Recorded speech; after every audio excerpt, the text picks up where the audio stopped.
Boa noite, sejam todos muito bem-vindos. É um prazer estarmos aqui juntos. Hoje todos nós estamos aqui reunidos para prestigiar um grande lançamento para as cidades do futuro e de um mundo mais sustentável. Para quem não me conhece, eu me chamo Adriano Watanabe e eu sou um dos fundadores do Grupo VG. E hoje nós vamos apresentar uma das empresas, a Vertical Garden, né? Que é uma empresa que traz muita inovação. Então nós vamos iniciar esse evento hoje com um talk com um dos maiores influenciadores do paisagismo. E também teremos algumas referências aqui da arquitetura brasileira. E esse talk aqui, né, que já está preparado, Bruno aqui vai tocar essa parte, terá aproximadamente 45 minutos com algumas perguntas, né, será bem interativo. Posteriormente, nós preparamos também um grande lançamento, que foi o convite que enviamos para todos vocês, né? Então, o nosso diretor, Danilo Vilela, ele vai trazer para todos vocês apresentar aqui a tecnologia com o uso de floreiras para a fachada, em grandes empreendimentos. Então, essa apresentação terá mais ou menos uns 30 minutos que nós separamos, né? Terão vídeos, será bem interativo para todos ficarem por dentro desse novo produto, esse lançamento. E assim, por fim, nós teremos a grande satisfação de conversar um pouco, né? Preparamos um grande coquetel especial para todos aqui, interagimos, conhecemos um pouco mais cada um de vocês, né? Então será uma noite muito especial para mim, para todos do Grupo VG e para vocês. Então assim nós convidamos Bruno Watanabe. Bruno Watanabe é o nosso CEO do Grupo VG, essa holding responsável, né, por gerir e acelerar as Green Techs, Vertical Garden, One, G-Brands, Watanabe, Vertitech e AJR, Engenharia Ambiental.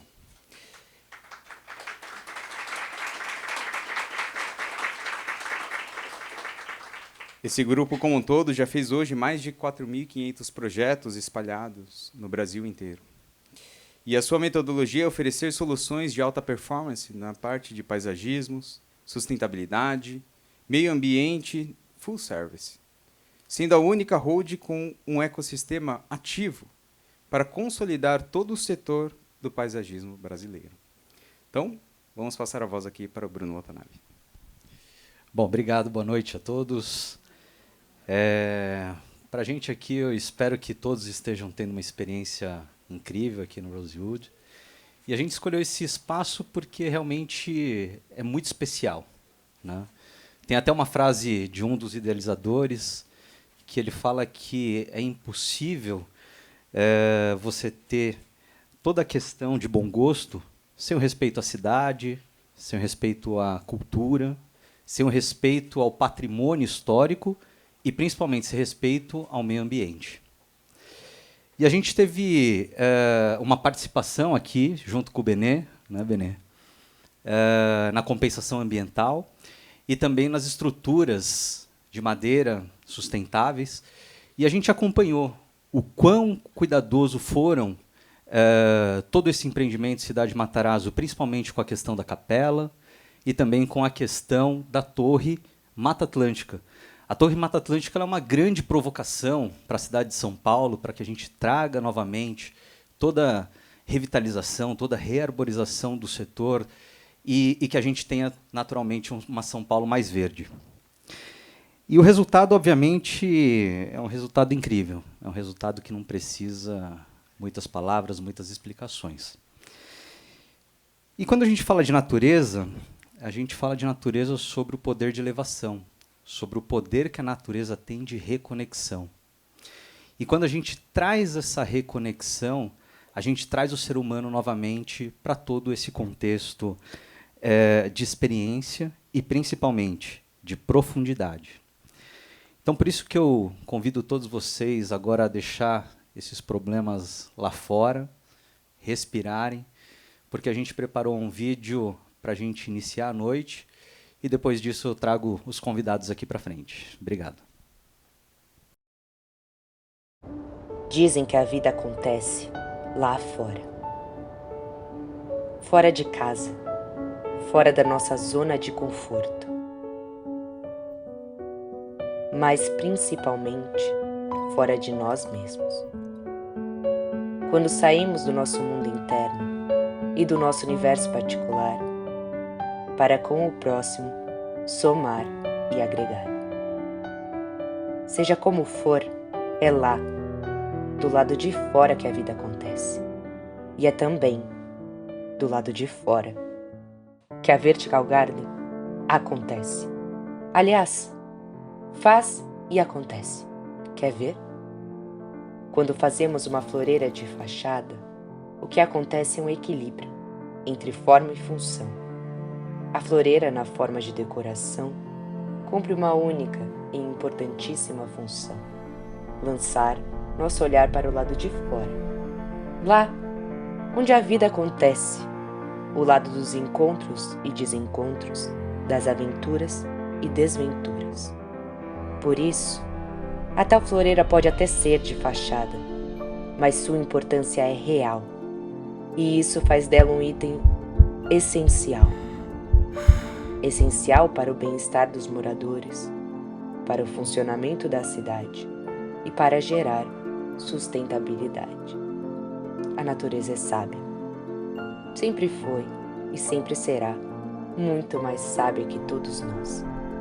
O que hoje chamamos de sustentabilidade, a natureza chama desde sempre de homeostase. E o que a gente conhece por parceria, a natureza conhece desde sempre por simbiose. E é exatamente isso que esperamos criar junto a você e a sua empresa. Uma parceria, uma simbiose, que nos permite incorporar o verde no cinza, o bio em biofílico, e assim espalhar vida em todos os cantos e por todos os lados, tanto de fora quanto de dentro. E é pela vida, para preservá-la e para celebrá-la, que a Vertical Garden quer se juntar a você, para dar um novo sentido a ela, indo além do design que faz sentido, para explorar o design que traz sentido, para que através de projetos inteligentes que unam estética e performance e sejam sustentáveis, a gente possa mostrar ao mundo que, mesmo quando a vida acontece do lado de dentro, do conforto de nossas casas e dos braços de quem a gente ama, ela continua sendo fora. Fora dos planos, fora da curva, mas sobretudo fora de série.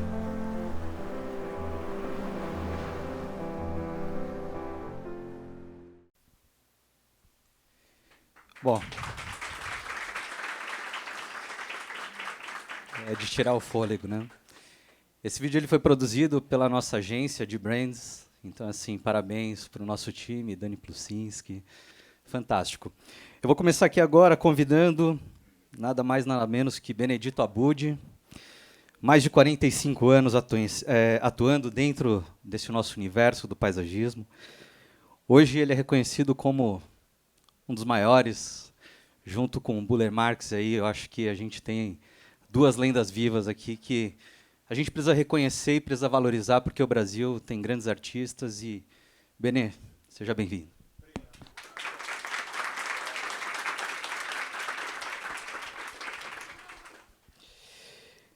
Gostaria de chamar, eu chamo de Lorenzi, muitos chamam de Henry, mas o Lorenzi ele é mestre, engenheiro agrônomo pela Universidade do Tennessee, escritor e biógrafo de mais de 40 livros. Tem uma premiação concedida pela Corte Britânica, o Waite Memorial Medal da Sociedade de Paisagistas da Inglaterra. Foi o primeiro brasileiro a receber essa medalha. E hoje, mais do que qualquer coisa, ele é um cientista associado ao Jardim Botânico de Nova York. Então, aqui para a gente é uma honra, e ele está trazendo aqui um livro que acabou de sair do forno, Casa Verde, Plantas para Interiores. Obrigado, Lorenzo.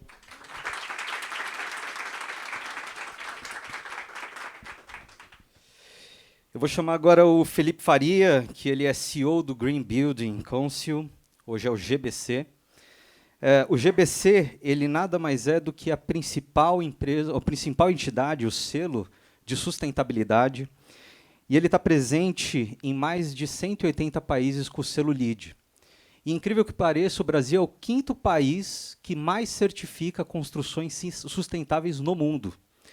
Então, o Brasil ele tem não só um potencial, mas também o Brasil é protagonista nesse tema da sustentabilidade. Por isso que eu trago hoje aqui o Felipe Faria.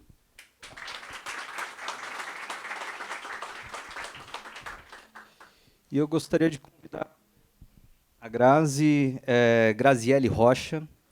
Graziele Rocha ela é sócia-diretora do escritório Aflaro Gasperini Associados. Atualmente é um dos principais escritórios referência no mercado, não só nacional, mas também internacional, com mais de 50 premiações, 60 anos de atuação, e que com certeza vai poder passar para a gente toda uma visão do mundo da arquitetura, da construção, e é um prazer também contar com você aqui. Bom, vamos sentar aqui?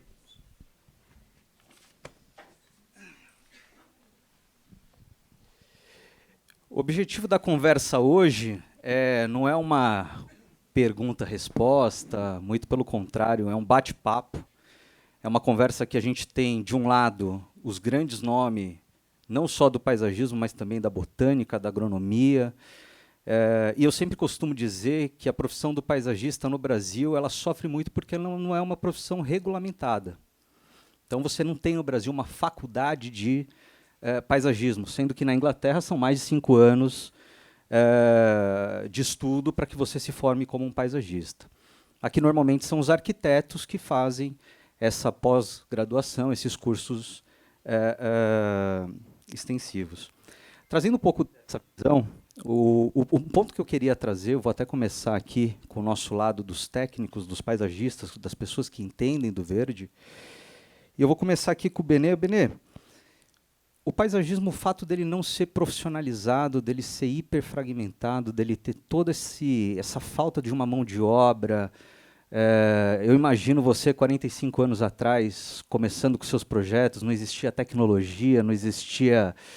Se hoje nós temos a tecnologia e a falta de profissionais, imagina 45 anos atrás. Me conta um pouco como é que foi esse começo aí. Na verdade, são 45 de formado, mas, na verdade, 52, na verdade, que estou brincando nesse universo. Acontece o seguinte, é uma coisa muito complicada essa questão da formação. Parece uma coisa simples, né? Mas hoje, por exemplo, às vezes, quando eu fiz faculdade de arquitetura, eu sou arquiteto de formação, a gente tinha 10, 12 escolas no máximo, né, Grazi?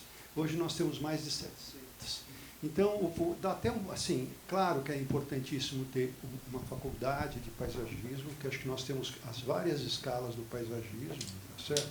Não só as várias escalas de tamanho de trabalho, mas também os vários elementos, né? Acho que é um dos problemas, porque se chama de paisagismo tudo. A pessoa que vende planta, a pessoa que tem uma coisinha que vende vaso na esquina, o fornecedor de planta, quem vai lá na obra e bola um jardim, e quem... como a gente que faz projeto, que não tem muitas vezes o terreno, está cheio de casa, o terreno está cheio de coisas, você já projeta você já pensa numa coisa, embora lá não tenha praticamente nada, né? Não dá nem para você ir no terreno. Então são várias dimensões, vários tipos de paisagismo, né? Por isso que existe a arquitetura paisagística, que é essa que a gente faz, porque no meu caso a gente só faz projeto, eu não planto nada, né?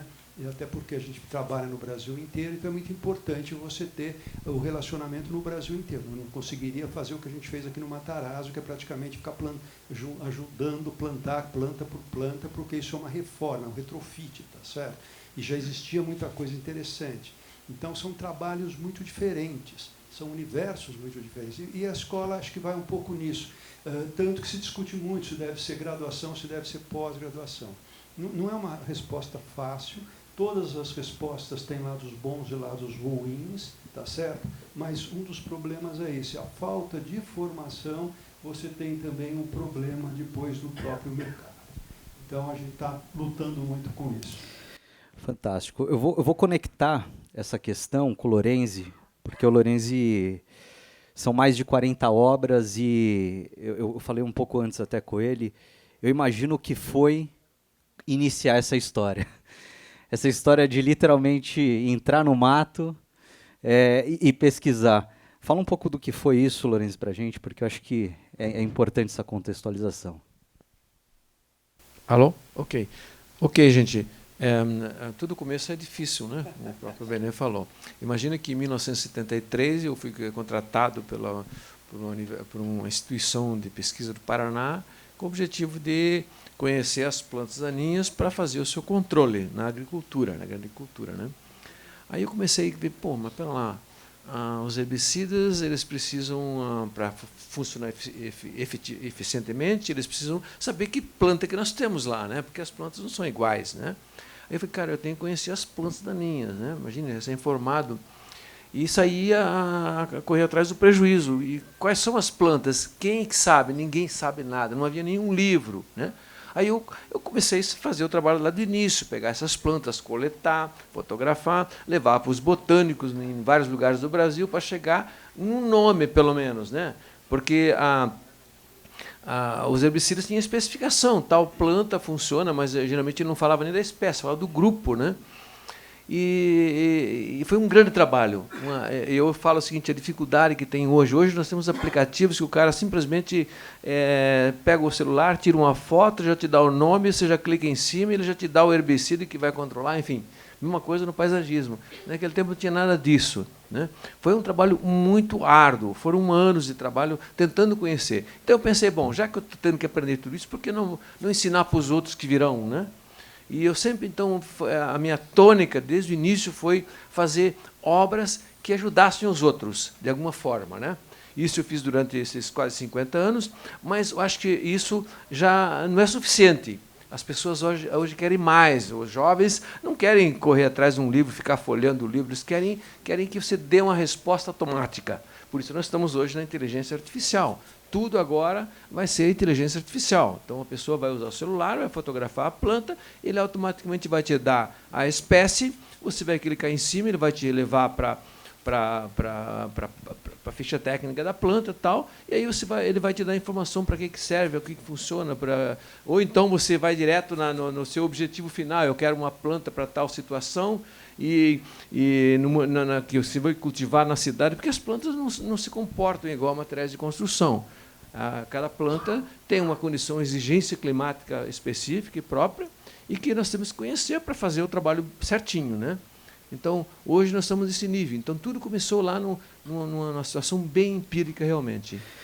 Bom, a gente tem as duas, talvez, maiores sumidades aqui no Brasil, histórico isso, né? Então, acho que a gente queria até fazer um agradecimento, porque é o que você falou, agora está fácil. Agora a gente já consegue organizar toda essa bagunça, todo esse início que foi super tortuoso. Mas por isso que a gente traz pessoas de mercado, a gente traz a Grazi, que é do escritório sócia, do escritório do Aflalo. E, Grazi, me fala um pouco mais sobre como que é projetar, né? Porque a grande percepção que nós temos dentro do mercado é que toda essa questão da arquitetura, toda essa questão hoje do verde estar associado com a sustentabilidade, existe um movimento natural do mercado, é uma demanda pronta, digamos assim, né? Como que vocês têm projetado os prédios do futuro, digamos assim? Bom, queria começar assim, o escritório tem 60 anos, mas, né, eu não estou tão conservada assim. Eu faço parte da terceira geração do escritório, e o que eu posso compartilhar é justamente isso. Eu estou lá há 20 anos, e essa questão da sustentabilidade para o nosso escritório é um princípio, na verdade. Quando a gente começa a pensar num projeto, é natural, pela nossa formação, e o Benê sabe muito bem disso, assim, a primeira coisa que a gente pensa é como é que nós vamos implantar uma casa, um prédio, qual a melhor insolação, quem tem que tomar mais sol, menos sol, como é que nós vamos fazer essa ventilação cruzada. E uma palavra que foi colocada aqui no vídeo da simbiose, né? A nossa arquitetura, a gente sempre se preocupa com isso, a integração de dentro e de fora, ou seja, o fora sempre fez parte da nossa arquitetura. Para onde eu vou olhar? Qual é o horizonte dessa arquitetura? De novo, seja um prédio, uma casa, um residencial ou um corporativo. Então, tudo isso é muito importante para a gente. Tanto que depois o Felipe pode confirmar o que eu vou falar assim, mas o nosso escritório, a GBC veio em 2007, né, para o Brasil. Em 2009, o escritório teve a primeira certificação LEED Platinum, que é a mais alta certificação com um projeto que a gente fez, que é a Torre Eldorado. Alô? É um projeto que a gente fez para a Torre Eldorado. E isso é muito natural da gente. Todos os nossos projetos que a gente faz, a gente sempre se preocupa com isso. E o verde sempre esteve presente. Como vocês falam em jardineiras, antigamente a gente tem aquela jardineira de alvenaria, impermeabilizada, não sei o quê, que tem que ficar regando todo dia. Então, acho que hoje essas novas tecnologias resolvem isso, porque fala, cada um vai plantar a plantinha que quer. Não, tem um padrão. Hoje, nos projetos, a gente pensa nisso. Existe irrigação automática, existe qual é o substrato que você vai colocar para aquilo ter durabilidade, para isso ter manutenção. Então, isso, de forma nenhuma, como colocado, não é uma decoração. Isso faz parte. E hoje tem várias certificações, como FutureWell, Wellness, biofilia, que comprovam que o contato com a natureza é essencial para a qualidade de vida das pessoas. É outra percepção de mundo quando as pessoas percebem. O escritório vai fazer 60 anos agora e nós fizemos uma gravação com uma moradora de um prédio que tem uma jardineira. É lindo de ver o depoimento dela, gente, assim, totalmente natural, porque ela fala, eu olho nas quinas dos prédios, é a jardineira que se soma com a copa das árvores. Então, ela tem eixos de horizontes muito incrível. E ela saiu de uma casa e ela falou que não se arrepende de jeito nenhum, porque ela se sente abraçada pela natureza, conectada com a cidade, e isso faz bem a ela, né? Sensacional, sensacional. E é muito bom ouvir isso de um escritório de arquitetura tendo toda essa conexão com a engenharia, com o consumidor final. Então, acho que esse grande ponto ele traz muita certeza de que a gente está no caminho certo, né? Com certeza, trazer esse bem-estar, trazer a qualidade de vida é um dos nossos propósitos. E eu vou conectar, obviamente, agora o Felipe Faria, que é CEO do GBC. Felipe, me fala um pouco mais aí como tem sido os desafios de ser uma entidade do setor. É um trabalho, é uma jornada longa. A gente estava falando um pouco ali fora sobre o quanto o Brasil ele é protagonista, o quanto que a gente tem essa oportunidade. É um país tropical, um país que não tem invernos rigorosos, né? Então, como que o GBC ele tem atuado dentro desse sentido nas certificações? Primeiro, eu acho que o destaque do Green Building, então, você olha o Green Building por trás, tem 650 empresas, tem as lideranças, esse pessoal que está aqui, ó. Então, aqui a gente um dos motivos de ser forte é porque a gente tem são muitos profissionais que estão por trás desse movimento, que dão suporte às atividades. No quesito de, talvez, pensando em 2007 para cá, acho o principal legado dessa primeira década, não, são quase 15 anos, né, de etapa de movimento de Green Building, acho que foi quebrar um pouquinho de uma... Quando a gente escuta a palavra sustentabilidade, a gente linka isso diretamente com responsabilidade social e ambiental. A gente esquece que é um tripé, que o econômico faz parte. Então, esses números de ser o quinto no mundo por conta de processos internacionais de certificação, tal, só aconteceram porque, em algum momento, a gente começou a mostrar que essas edificações com tais diferenciais de alta eficiência, de maximização de conforto e resultados em termos de sustentabilidade estavam se apresentando como um melhor modelo de negócio. O movimento de Green Building dele é forte porque algo em torno de... Hoje a gente está começando a ser bombardeado por ESG. ESG, tudo é ESG, ESG, ESG. A gente tem um parceiro que é o GRESB, Global ESG Benchmark for Real Estate. Eles ficam sediados em Amsterdã. E há anos eles trabalham em analisando critérios de responsabilidade social, ambiental e boa governança em portfólio dos fundos. E analisando o desempenho dos ativos, eles verificavam que essas edificações com essas características de Green Building estavam apresentando maior velocidade de ocupação, melhor retenção, diminuição do custo de operação, valorização de metro quadrado. Isso é diminuição de risco de investimento para o investidor. Isso é payback, né? E por conta disso virou pro produto prédio corporativo de alto padrão, virou uma forte demanda, né? De 2012, 13 para cá, isso começou a ir para plantas industriais, centros de distribuição logística. Hoje, quem muito demanda são as grandes empresas do varejo, né? Estamos entrando no residencial, mas tem tudo, escola, shopping center e tal, né? Então, esse quesito do aspecto do diferencial econômico faz muito sentido para trabalhar no quesito sustentabilidade e justifica os números. Perfeito. No quesito de arquitetura paisagística, é responsável por boa parte dos itens relacionados ao Green Building. Agora, uma outra coisa que é destaque do Brasil, a gente pega nos principais projetos, a Grazi mencionou de um LEED Platinum. LEED Platinum é o mais alto nível da certificação. No mundo, apenas 5% dos prédios certificados conseguem chegar no LEED Platinum. No Brasil, nosso número é de 8%. E há muitos casos no Brasil de empreendimento. Vou citar algo fora da curva. Um hotel budget, linha budget, o Hotel Move em Curitiba ou Hotel Move em Porto Alegre. Né? LEED Platinum sem acréscimo de custo de construção. Onde está o segredo da sustentabilidade? Investimento em inteligência, investimento em projeto. Daí a gente começou a notar que aqueles empreendimentos que tinham uma aptidão maior de investir em projetos, em inteligência, ainda na fase inicial de discussão do projeto, conseguia abrir a porta para a entrada de tecnologia. Então, abria a porta para a entrada de tecnologia, maximizava os resultados em termos de eficiência e, com facilidade, tinha certificação como uma mera consequência. Não, fantástico. Eu acho que você trouxe um ponto aqui, é o que a gente vive diariamente, que é a sustentabilidade do Triple Bottom Line, que traz a parte econômica, né? A gente sempre costuma dizer que o ovo tem que ficar em pé. E para a conta fechar, né, tem que existir o payback, tem que existir o retorno para o investidor, tem que existir a valorização para o comprador, tem que existir essa questão da tangibilização do edifício, né, digamos assim. Obviamente, hoje a nossa proposta é falar um pouco mais sobre a floreira de fachada, e o Benê nos procurou cerca de 1 ano atrás, né, Benê, para falar, poxa, Bruno, a gente está com um problema aqui no escritório, porque está todo mundo pedindo vegetação na fachada, é uma disciplina que a gente precisa, acima de tudo, não só ter bons parceiros, mas bons profissionais que tenham a seriedade, porque é a cara do prédio, né? Não dá para você colocar uma floreira e ela morrer, não dá para você colocar uma vegetação na fachada e ela não está sempre bonita.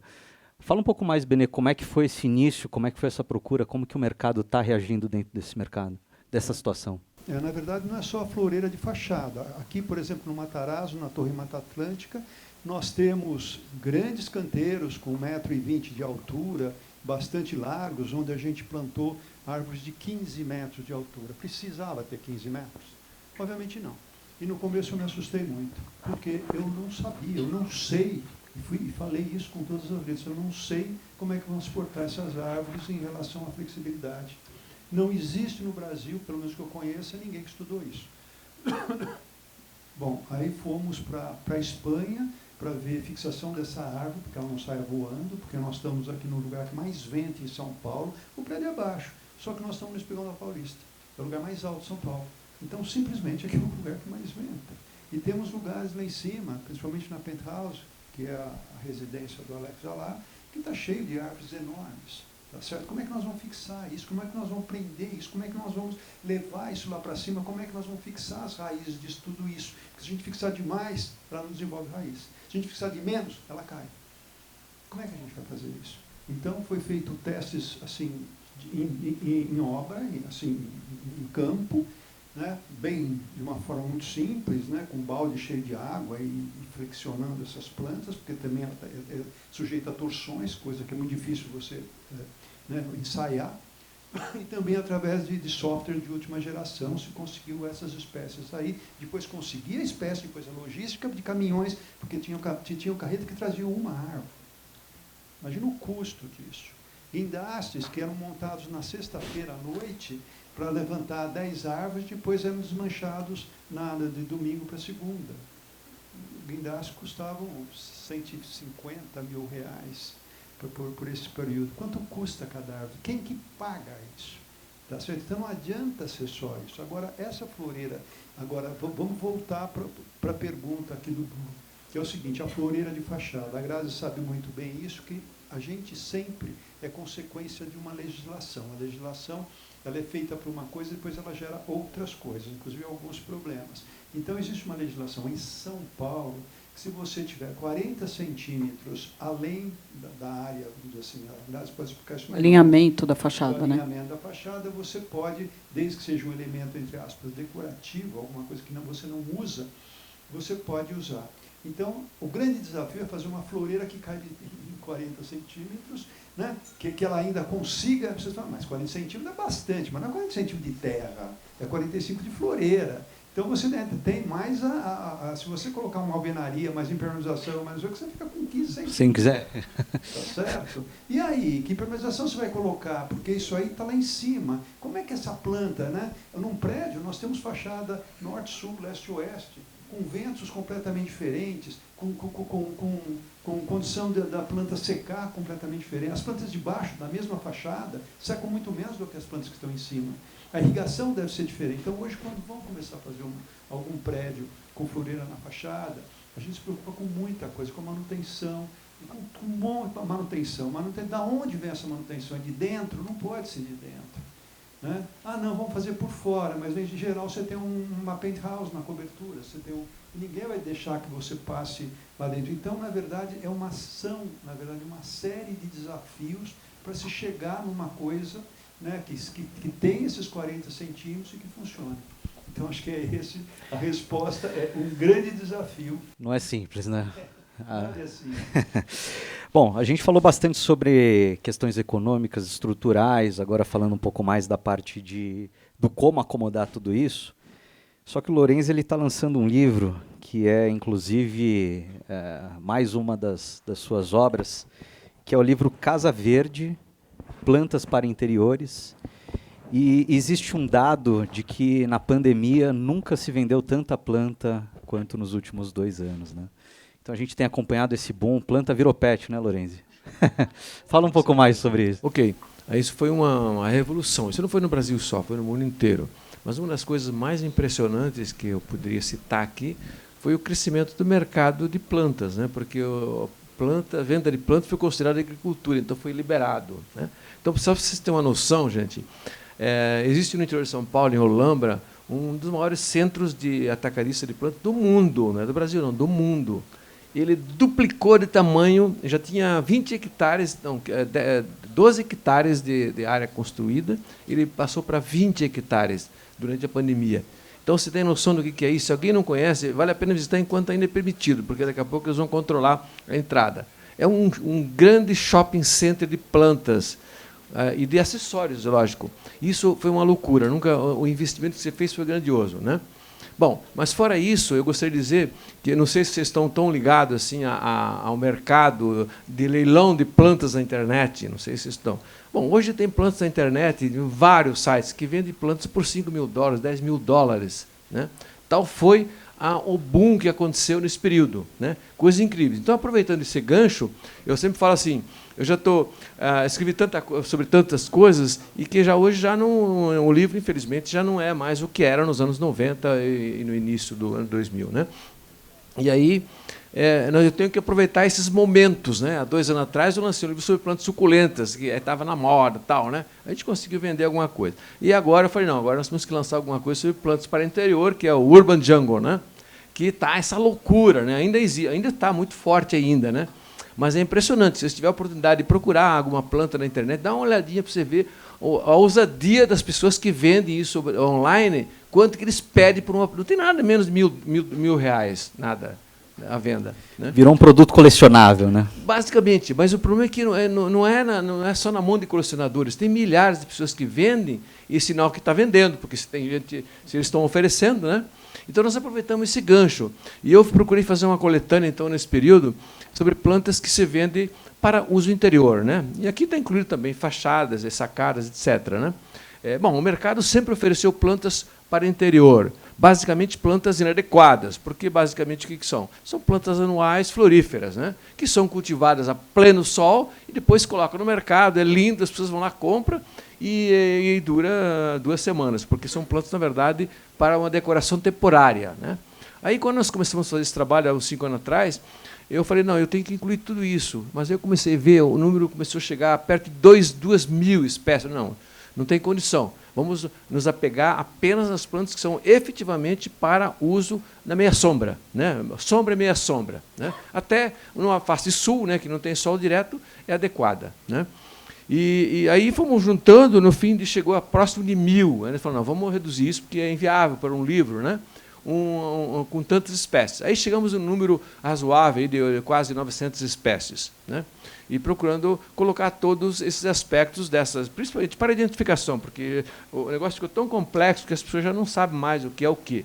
O cara que vende não sabe o nome da planta e o cara que compra também não sabe. É igual uma conversa de surdo e mudo. Ele fala, eu quero aquela, né? Aí ele vai lá e pega aquela, não sabe o nome, né? Então, ao longo de 50 anos, eu sempre me preocupei com uma popularização do conhecimento das plantas.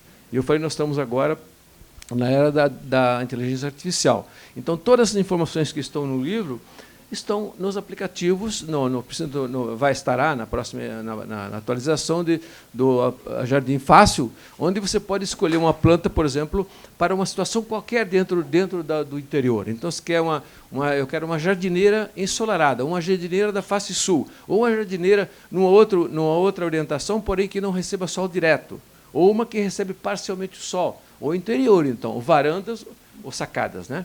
Então, tudo isso vai estar incorporado lá. Mas, por enquanto, o livro dá informações escritas que você tem que ler para poder... Então, eu gostaria de aproveitar a oportunidade e... Esse é meu, né? Esse é seu. Bom, eu não tenho dúvida que vai ser um sucesso. Muito obrigado. Eu não tenho dúvida que isso aqui já... Ele vai ser lançado domingo no Garden Fair, lá em Olambra, né? Uma exposição muito interessante, se vocês puderem participar. Não, sensacional. Parabéns, obrigado. Mais uma vez, você é uma pessoa que a gente tem que cuidar, né, Lorenzi? Porque o que tem aí dentro dessa cabeça tem que virar livro. Infelizmente, a gente tem que aqui caminhar para uma finalização. Eu tô quase estourando aqui no tempo, daqui a pouco vem o Danilo. E eu queria trazer uma pergunta, até num cunho um pouco mais pessoal para vocês dois. Eu acho que é uma coisa que tanto a Grazi quanto o Felipe eles podem trazer uma visão super bacana. Na Vertical Garden, a gente acredita que a sustentabilidade é literalmente tudo aquilo que se sustenta, né? Então, ela é muito mais profundo, ela é literalmente uma transformação do ser humano. Trazendo um pouco dentro desse contexto, vocês que estão vivendo isso no dia a dia, passa um pouco a visão pessoal de vocês, como que vocês imaginam essa questão, o que de fato é sustentabilidade? E aí eu vou pedir, é um tema extremamente profundo, extremamente complexo, mas assim, em poucas palavras, como que a gente pode definir? Resposta difícil, hein?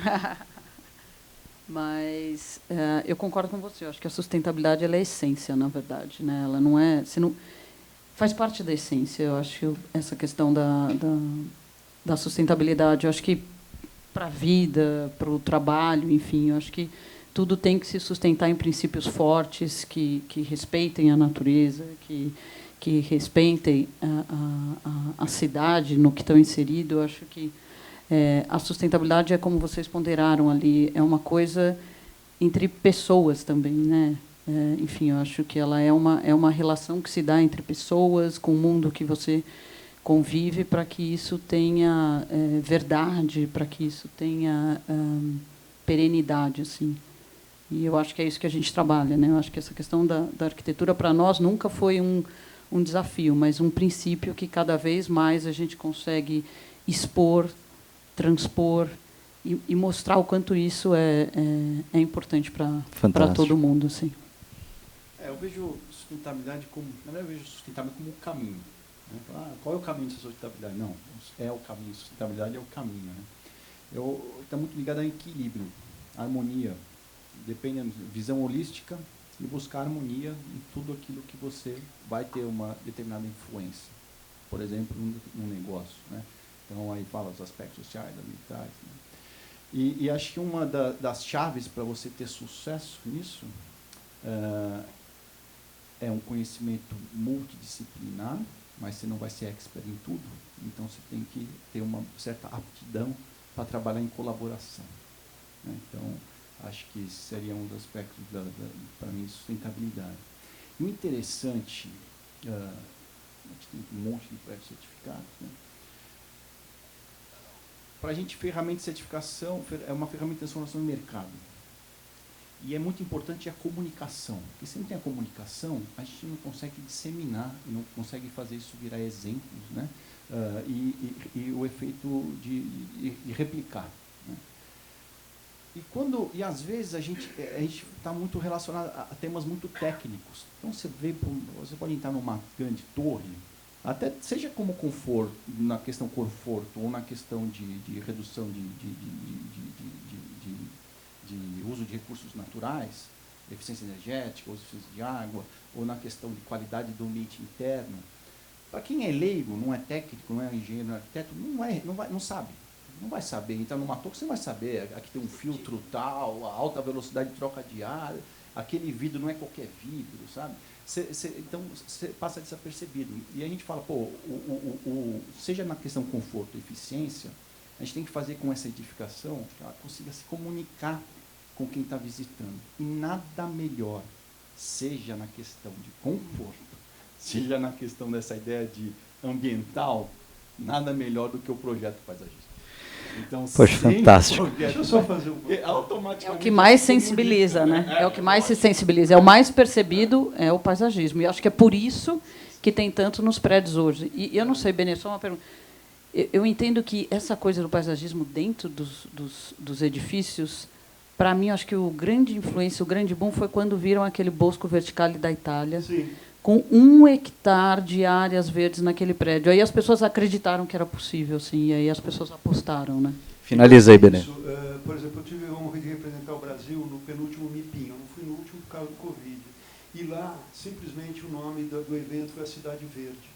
E a gente fala cidade verde no Brasil é quase como uma bobagem, assim, é quase uma coisa óbvia. Mas cidade verde no lugar que neva, no lugar que tem temperaturas extremas, onde você tem varandas com duplo vidro para você ter jardins, é uma coisa espetacular. E agora está acontecendo na Holanda um grande evento também, cujo tema é Cidade Verde. Então isso não é uma moda, não tem nada a ver com o Brasil, isso é uma coisa internacional, como você falou, Grazi, porque a biofilia foi provado que melhora a vida das pessoas.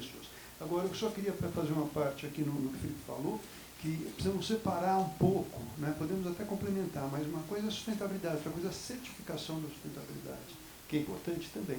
Mas, mesmo que não tenha certificação, as atitudes sustentáveis são fundamentais. Eu quero lembrar que, desde 2013, a gente foi agraciado pelo GBC com o prêmio Greening, né? Que é um prêmio, para mim, foi uma grande honra receber do GBC esse prêmio. Poxa, sem palavras, infelizmente eu tenho que realmente encerrar, mas eu vou encerrar pedindo uma salva de palmas para essas personalidades que tivemos aqui hoje. Obrigado.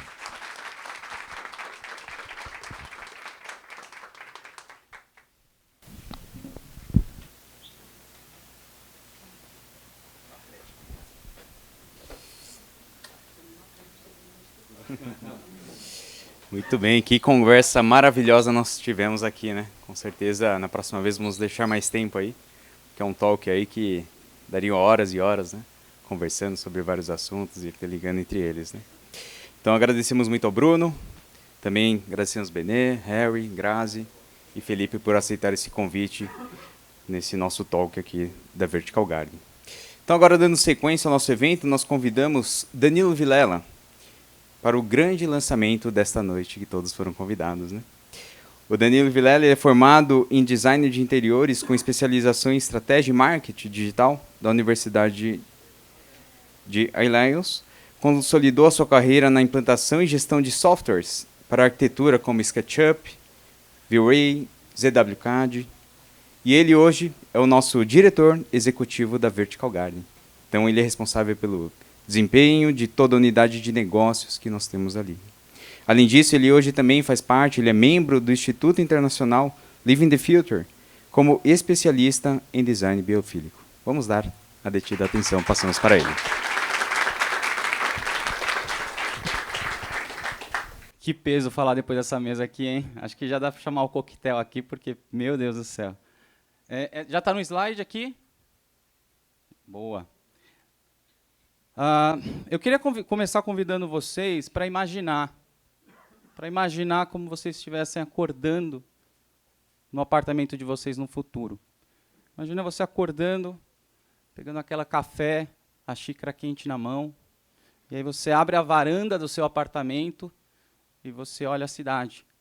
Mas a cidade não é como a cidade de hoje, de vidro, espelho e pedra.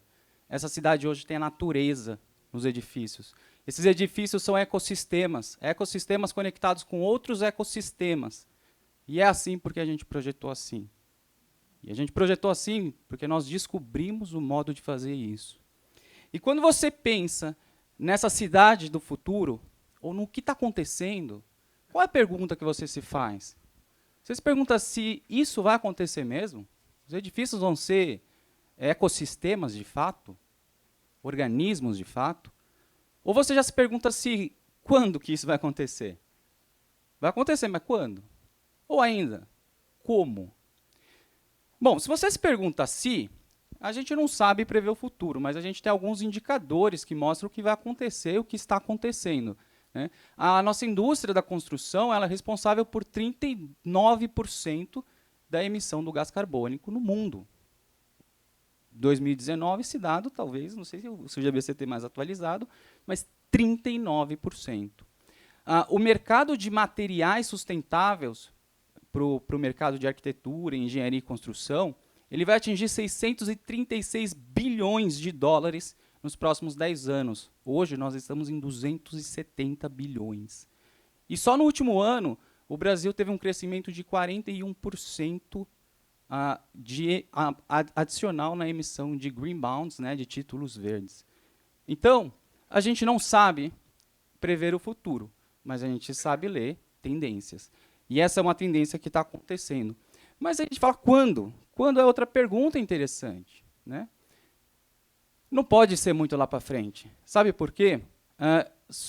Esse aqui é um dado de um site que ele tem uma coisa interessante, que ele faz contagens regressivas, né, do que está acontecendo. Mas só esse ano a gente já emitiu mais de 22 bilhões de toneladas de CO2 na atmosfera. E, um dado ainda mais preocupante, oferta e demanda que nós temos hoje de água, com os recursos que nós temos hoje, resta 17 anos de água potável. Tem muita água ainda no mundo. Mas hoje, com a infra que nós temos, 7 anos, e mais preocupante ainda quando você pega na Índia, que já estima-se que é em torno de 10 anos. Então, nós não podemos esperar muito. Essa arquitetura do futuro, essa construção do futuro, já está aqui e o mercado começa a observar isso. Nós acreditamos friamente, dentro da Vertical Garden, né, que o modo de fazer isso é conectando sempre natureza, seja como sustentabilidade ou um fator de inspiração. Precisa ter design, ou seja, a natureza precisa ser experiência, precisa ser cognitiva, o design precisa emocionar e precisa ter ciência, tecnologia. Isso precisa ser juntado para a gente poder chegar lá. Hoje começa a se surgir novos termos de arquitetura, né? A neuroarquitetura, o design biofílico, a bioarquitetura, a arquitetura biodinâmica, mas é sempre agora a busca, nós estamos à busca de natureza, design e ciência. Nós fazemos isso já no nosso dia a dia, dentro da Vertical Garden. Seja fazendo projetos de torres de 40 metros de altura, produtos de 40 metros de altura, seja fazendo produtos autorais, conceituais, ou seja, desenvolvendo produtos. Então, em cada passo que a gente olha, a gente fala como vamos afetar experiências, né? A gente falou aqui, foi falado aqui bastante disso, né? Mas resumindo basicamente o conceito do Triple Bottom Line, né? Que é um conceito de que a sustentabilidade ela não é ecologia. A sustentabilidade é algo sustentável. O que é algo sustentável? Algo que começa, termina e consegue acontecer de novo. E quando a gente traz essa cadeia da sustentabilidade para o mercado, basicamente ela envolve gerar valor. Por que a coisa está crescendo tanto? Porque hoje a gente começa a ter valor, seja para o service provider investir em sustentabilidade, seja para o end user, que ele tem um desejo e uma necessidade de sustentabilidade. A partir do momento que é investido algo em sustentabilidade e isso atende a um desejo, você aumenta uma demanda e você reinveste. Então, o que impacta muito aqui, na questão da experiência, é que a sustentabilidade ela precisa estar associada a impactar experiências, impactar pessoas. Falamos aqui também sobre o mercado de plantas, né? E eu vou trazer um dado. Eu peguei o mercado de plantas americano só para plantas de interiores, né? Um mercado bastante estruturado, a gente tem esses dados, mas em 2020 esse mercado ele movimentava 1 bilhão e 100 milhões de dólares. Em 2021, esse mercado quase dobrou. Foi para 1 bilhão e 700 milhões de dólares. E aí a gente começa a perceber o que está acontecendo. Agora, a pergunta principal é quem que está comprando esse monte de planta? É só a pandemia, as pessoas ficaram em casa? Quer ver um outro dado? Os millennials. Os millennials são dos grandes consumidores de plantas no mundo. Os millennials estão consumindo as plantas. Os millennials estão mudando o mercado. E não só os millennials, mas cada vez mais nichos e nichos de mercado, aquela coisa que a gente imagina, bom, a planta é da pessoa de casa. Não, não é. Hoje todo mundo está buscando o contato com a natureza. E você sabe o que é isso? Isso é geração de valor, porque as pessoas começam a perceber como que isso vale. E aí, quando a gente pega o mercado da incorporação, que nós estamos desenvolvendo produtos, né? Aliás, qualquer produto, qualquer mercado, né? Que nós estamos desenvolvendo produto, a gente pensa quem vai consumir o nosso produto. É a primeira coisa que a gente tem que pensar. E aí, no mercado da incorporação, eu trouxe até aqui um dado do livro do Marcos Araújo, do Data Store, que ele faz umas provocações sobre os novos públicos consumidores, né? Então, hoje, por exemplo, um público que hoje está muito forte no mercado é o jovem investidor solteiro. Às vezes ele mora com a mãe e com o pai, mas ele está comprando apartamento. Casais sem filho por opção. Famílias de 3 pessoas, pais de pet, também falamos aqui, né? São novos mercados que estão consumindo produtos imobiliários, né? Casais ou viúvos acima de 60 anos, né, que eles tinham os filhos, cresceram com os filhos em casa, imaginando que ia precisar de uma casa de 600 metros para ter o filho, o neto, o bisneto, e hoje as famílias são de 3 pessoas, né, e estão mudando de casas de 600 para casas de 200. Então, isso aponta para a gente uma mudança de mercado. Eu trouxe aqui também uma análise só para entender essa questão, né, quando a gente fala de mercado e target, o marketing também ele evolui. Ele fala, bom, a gente tem que olhar os personas, né? O meu público, ele se interessa pelo quê? Então a gente fala, bom, ok, plantas é uma coisa que está interessante. Eu não sei se todo mundo conhece, mas aqui está um dado do Google Trends. Google Trends é uma ferramenta do Google, né? Que ele te aponta as tendências, o interesse de determinado público-alvo. Aqui não são dados nominais, tá? A churrasqueira de apartamento tem muito mais pesquisa do que cuidar de plantas. Mas o que eu quero trazer aqui e mostrar é que o público que está procurando ou consumindo churrasqueira de apartamento, ele tem uma tendência também a procurar coisas de plantas, né? Quando a gente olha esses novos públicos, a gente tem que entender o que esse público está consumindo, né? Por que esse público está consumindo. E esse aqui é um fator muito, muito interessante, quando a gente olha para essa arquitetura do futuro. Eu gosto muito dessa pesquisa, desse estudo, inclusive, né, que ele fala sobre o feedback de loops. Alô? Que ele fala sobre o loop do feedback. Alô? Em determinado momento, o ser humano ele saiu dos sistemas rurais e começou a se conglomerar em cidades. E a gente veio fazendo isso, né? O que aconteceu com isso? Foi passando gerações e gerações e gerações, e a gente começou a perder, a humanidade, o contato com a natureza, a oportunidade de ter o contato com a natureza. E uma vez que você perde essa oportunidade, você começa a perder a experiência de ter o contato com a natureza. Então, esse foco na extinção da experiência, ele impacta na saúde, nas mudanças emocionais e nas mudanças de atitude do ser humano. E uma vez que você impacta essas mudanças de atitude, você impacta o comportamento. E é incrível, porque se você impactar o comportamento, essa pessoa ela não vai buscar uma nova oportunidade de ter contato com a natureza, porque ela não sabe que aquilo é bom. É mais ou menos, esse feedback de loop, é mais ou menos dormir na cama boa do hotel. Você só sabe que a sua cama está ruim quando você dorme na cama gostosa. Aí você fala, opa, tive uma boa experiência, minha cama não está legal. Na próxima vez que você vai se hospedar, você vai procurar a cama boa. Por quê? Porque você começa a buscar a oportunidade de ter aquela experiência. E uma vez que você tem aquela experiência, aí você fala, opa, vou mudar meu comportamento, agora eu só durmo em cama boa. Mas a gente não está falando de cama de hotel. A gente está falando de uma coisa muito mais profunda. Esse aqui é um estudo, enfim, que mostra, né, essa desconexão do homem com a natureza. Mas onde que eu quero chegar? Que aquele público lá que está levando, aqueles millennials que estão levando a plantinha para casa hoje, estão tendo experiências com a natureza. Estão sentindo o impacto dela no bem-estar, na saúde emocional, e isso está impactando o comportamento. Então, isso vira um feedback. Do mesmo jeito que você tem um feedback, um looping negativo, você tem um looping positivo. E agora a gente chega numa era que é uma revolução. Nós estamos no meio de uma revolução, de uma nova era, em que a natureza, e foi falado aqui também, a natureza não é mais decoração. A natureza é o partido. A natureza é uma premissa de projeto. Isso é interessante porque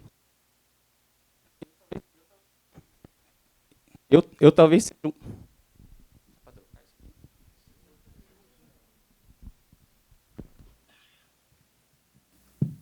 Isso é interessante porque eu talvez seja um dos arquitetos aqui, que trabalhou com arquitetura, dos mais novos aqui, mas eu ainda peguei Nanquim, a época do Nanquim, e a gente tinha uma coisa aqui assim, sobrou um cantinho, põe um verde ali.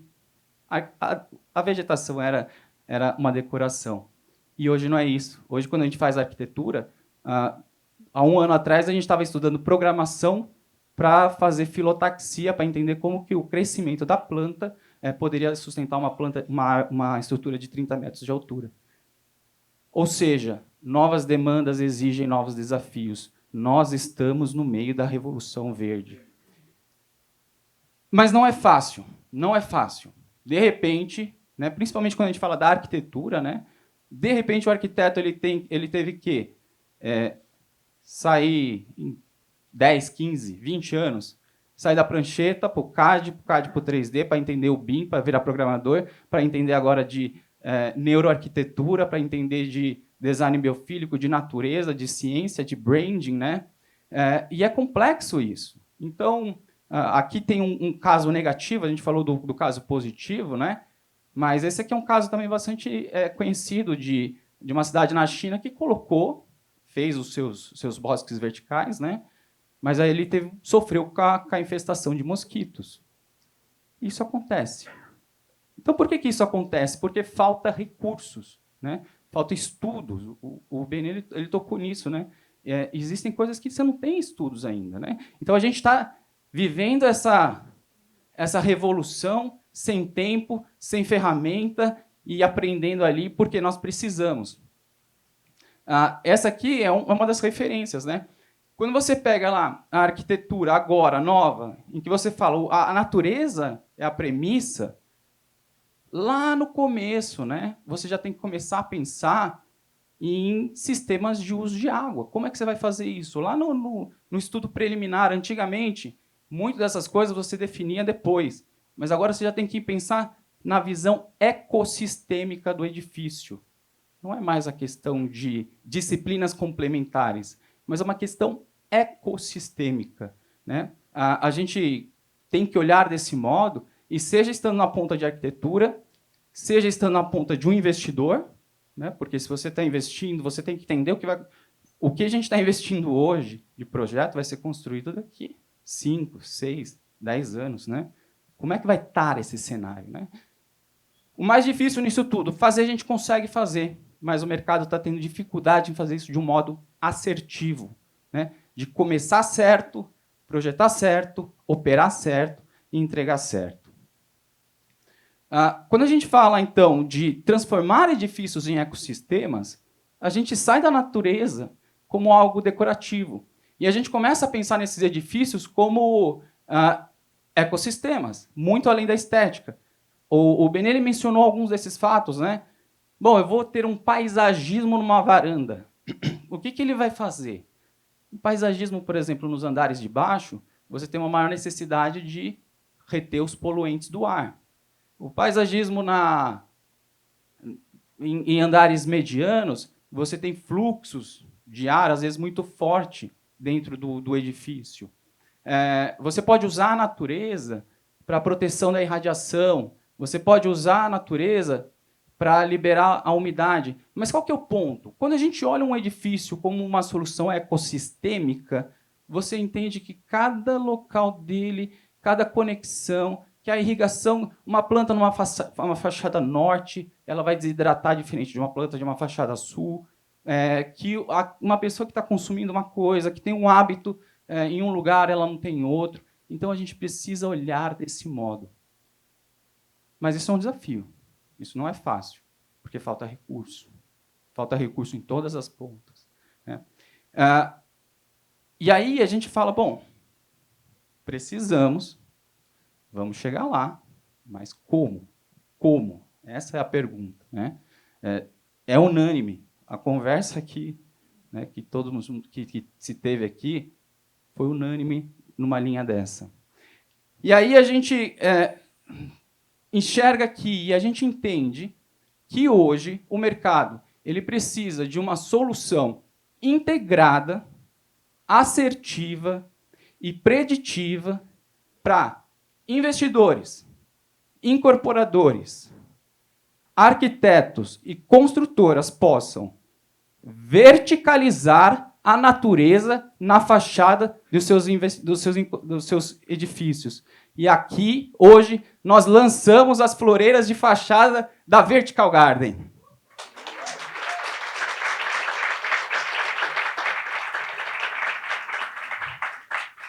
Então, as floreiras, elas se tornam uma ferramenta para essa arquitetura, uma ferramenta para ter projetos preditivos, assertivos. As floreiras, nós estamos lançando ela em duas versões. Uma versão embutida, que ela é feita de polietileno reciclado, desenvolvida para se integrar nas disciplinas civis de modo assertivo, melhorar o workflow e ter uma liberdade estética arquitetônica, né, e em termos de produto, e uma floreira com cunho estrutural que simplifica muito, muito o processo de integração de disciplinas, você tem, com acabamento refinado e para empreendimentos de alto padrão. As floreiras de fachada da Vertical Garden, então, elas vão simplificar o workflow do projeto, elas vão integrar sistemas de irrigação por capilaridade, irrigações, elas vão armazenar águas e liberar essa água para a planta de acordo com a necessidade dela. Elas podem ser integradas com sistemas de irrigação inteligentes, possuem capacidade de ser integradas com a drenagem, já são pensadas para a drenagem do edifício.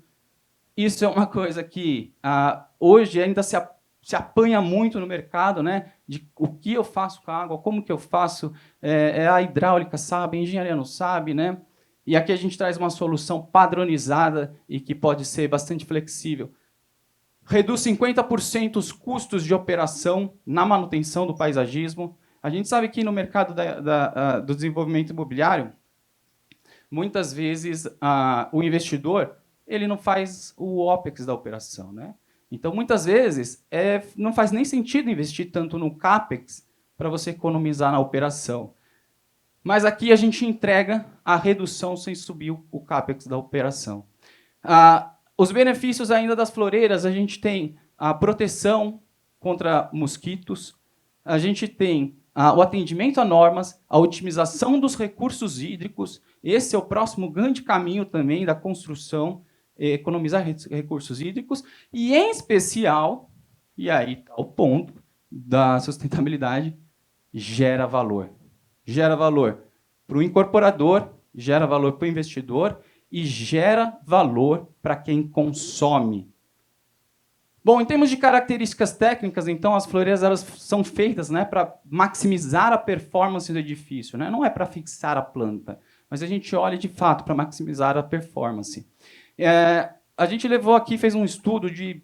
o Bruno falou 1 ano, mas a gente passou desde, acho que até antes da pandemia, né, fazendo esses estudos integrados, né, integrando não só a questão da floreira, mas o impacto do solo, da água, do ar, da umidade, né? Fomos para campo para fazer isso com alguns parceiros. Foi um trabalho bem longo, a 4 mãos, né? Entender o impacto do vento, da temperatura, do pH do solo, da água, né? Nós não esperamos que o arquiteto ele se aprofunde nesse tema.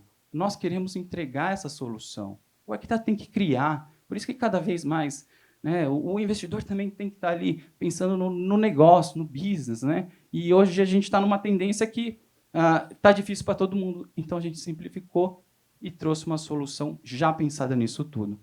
Bom, fizemos um longo trabalho, coletas, análise, técnica, temos ali um grande banco de dados de desempenho do que acontece, determinadas variações do dia, né? Como que mudamos e remudamos o design, reduz custo, melhora aqui, aumenta o tanque, diminui o tanque, muda o sistema de capilaridade e chegamos no desenho final.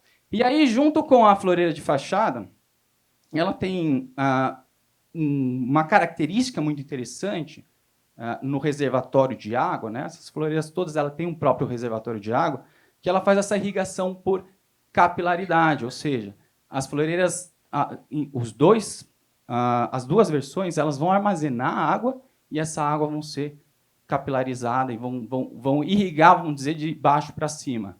Quando chove, retém mais água. Quando está sol, numa fachada, consome mais água, na outra retém mais, né? Mas encheu. O sistema de drenagem já está pensado. Foi pensada também para flexibilidade arquitetônica. Estamos trabalhando aqui com diversas, até alguns de vocês, né, estão aqui, que estão nos trazendo essas coisas. Falam, eu tenho um empreendimento que tem uma solução dessa, eu tenho um empreendimento que eu preciso dela a 30 centímetros, o outro a 60, como que eu aplico? E a gente vem estudando isso. O Bina comentou isso também, né, de ter uma medida que ela não configure uma área computável, mas sem levar em conta o desempenho botânico da vegetação, né? Como que a gente consegue? E a gente vem fazendo esse estudo há 2 anos já, né, para conseguir lançar essas floreiras. Junto com a floreira, e aqui está uma das principais coisas, a gente está lançando uma família em BIM. Né? O sistema BIM é um sistema que permite os times de projeto desenvolver, incorporar a floreira nos projetos e de um modo muito assertivo. Então, lembra que a gente quer permitir... que a gente quer permitir assertividade nisso, né? Ou seja, eu vou mostrar aqui para vocês, mas o sistema BIM de projeto, né? A gente traz informações, a gente constrói virtualmente. Permite que os times de projeto, eles nas fases iniciais, já consigam estimar custos. Quanto que vai custar? Quanto que eu preciso de substrato? Quanto que vai consumir de água? Minha laje, né? Qual que é a laje que eu preciso? Qual que é a carga que eu preciso? Como que eu integro a irrigação? Como que eu integro outras coisas, né? E a gente olha sempre muito já para a indústria 4.0. O projeto está projetando e a gente consegue produzir sem desperdício e atendendo às características técnicas. Então, a gente, junto com a floreira, a gente está lançando a linha BIM da indústria. Eu vou mostrar um vídeo aqui, quem é do time de arquitetura, né? Vai estar mais familiarizado, mas esse é um sistema, né? E como é que funciona esse sistema que acompanha, né, da tecnologia de projetos que acompanha a floreira. Pode dar um play aí?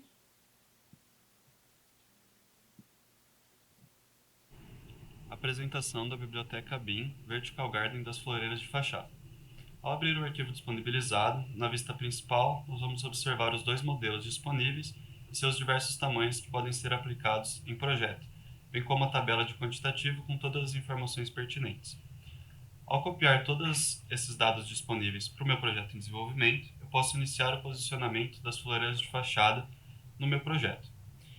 Existem duas formas principais de posicionamento. A floreira sendo posicionada individualmente, como objetos unitários, em que eu posso compor a fachada nas medidas que for de interesse, ou eu posso posicionar o primeiro objeto no início da fachada e inserir no campo comprimento de parede qual o comprimento da fachada que está sendo desenvolvida.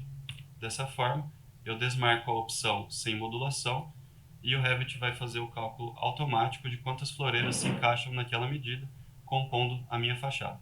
Esse mesmo funcionamento pode ser visto na floreira de fachada estrutural, que pode ser posicionada aqui também no seu tamanho padrão, inserindo o comprimento de parede que vai ser modulado automaticamente pelo programa e desmarcando a opção sem modulação. Dessa forma, eu posso visualizar a minha fachada completa com todas as floreiras encaixadas lado a lado. Observando a vista 3D, é possível analisar a composição da fachada que está sendo desenvolvida, bem como dispor o material que eu quero visualizar nessa finalização. Então, para visualizar um acabamento, por exemplo, com a cor da paleta HAL 8015, eu aplico esse material na minha floreira de fachada e já é possível analisar o resultado conforme o projeto vai sendo desenvolvido. Nós temos também a tabela de quantitativo de floreiras, que vai trazer para nós o tipo que está sendo especificado, o material que está sendo utilizado, bem como o material das bags internas, o material estrutural, a quantidade de floreiras e a quantidade de insumos envolvidos, como substrato de capilaridade, substrato de plantio, a quantidade de água, o peso da floreira vazia, o peso total, ainda a quantidade de chumbadores e flanges. Todas essas informações permitem analisar o ciclo de vida da floreira dentro da obra, para que tudo isso possa ser pensado desde o início e tenha o melhor resultado possível para o seu projeto. O Felipe ele comentou sobre assertividade na fase de projeto reduz custos operacionais e custos de execução da obra. E é exatamente isso. Então, a gente quer trazer para a fase de projeto um entendimento sobre a utilização dessa solução, né? Dessa solução que eu digo, floreiras em fachadas, né? Que desde cedo seja possível fazer análises de clash detection, de intervenções de disciplinas, né? De cálculos, de pesos. E a gente vai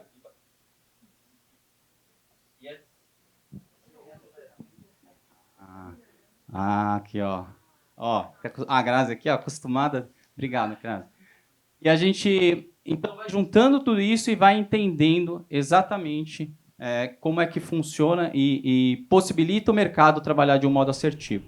Bom, as floreiras de fachada, elas têm diversas soluções técnicas, né, que eu não vou me aprofundar, mas é importante entender que a capacidade de integrar a drenagem nela, e a gente pensou em trabalhou em diversas soluções de mercado, né, junto com vocês, inclusive, né, que durante as fases de beta, de tester, de MVP, veio nos trazendo situações que acontecem no dia a dia de projeto, integração com sistemas inteligentes de irrigação. O sistema inteligente de irrigação ele pode economizar até 60% do consumo de água da edificação, né? Sensores de umidade do solo, você regar quando você realmente precisar, controlar isso remotamente, né? A gente já utiliza esses sistemas nos nossos jardins verticais, a gente está trazendo essa tecnologia, esse uso para dentro das floreiras de fachada. A versão tem uma diferença, até então a gente viu tudo aquilo que acontece nas duas, né? A versão estrutural nós temos ainda um sistema de bag de plantio, ou seja, um air pruning nós chamamos, que é uma poda das raízes dentro da caixa estrutural, que é para as raízes não buscarem os sistemas hidráulicos da edificação, né? A versão estrutural ela é conectada direto com os ramais da edificação e a gente está pensando no edifício, nessas plantas daqui 10, 15, 20 anos, né? Como que a gente pode já prever um sistema de poda automática das raízes.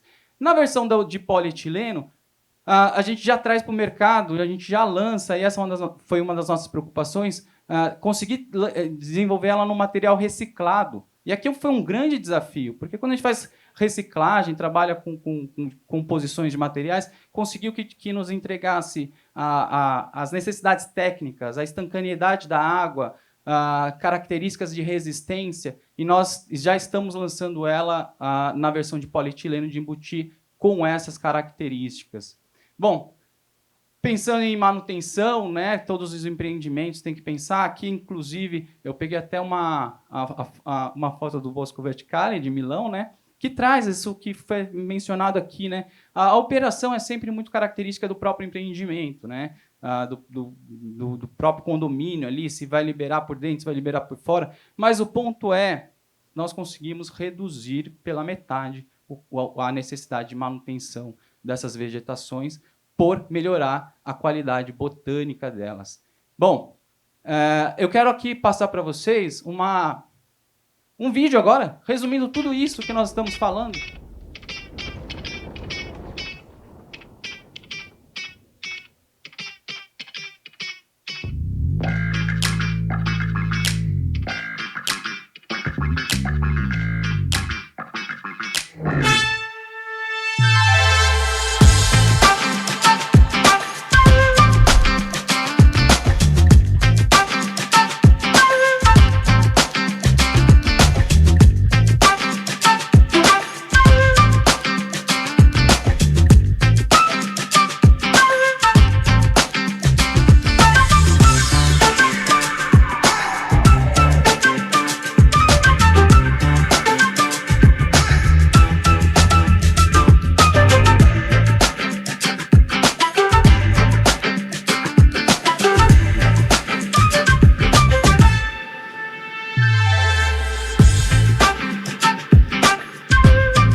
Gente, tem mais. Só um spoiler. Ainda esse ano a gente vai trazer essa tecnologia e também para vasos internos com conectividade remota e com sistemas de fertirrigação. E isso vai ser na nossa próxima reunião. Aqui eu queria aproveitar também e agradecer a todos aqueles profissionais que trabalharam com a gente nesses 2 anos, e foram muitos, né? O Benê nos trouxe as visões dele, o que acontecia, nos orientou em muitas coisas. Equipes de projeto, equipes de incorporação que nos apontou custos, como que funciona, o que não funciona, são muitos profissionais. E aqui fica a nossa pergunta, a nossa análise, né? A era da Revolução Verde já começou. E você está se perguntando se isso vai acontecer, quando vai acontecer ou como isso vai acontecer. Obrigado.